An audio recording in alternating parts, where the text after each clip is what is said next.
So I will talk about acute liver failure.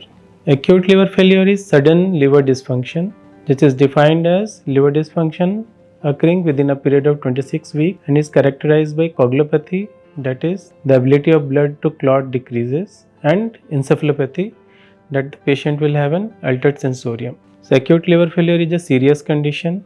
The causes are many. Most often in India, it's caused by hepatitis virus, hepatitis A and hepatitis E virus, and the prognosis depends upon several factors. So it is very important to manage acute liver failure patients in a center where transplant facility is available. The management of acute liver failure is multidisciplinary because it affects all the organs, not only liver, and a timely transplant can save lives.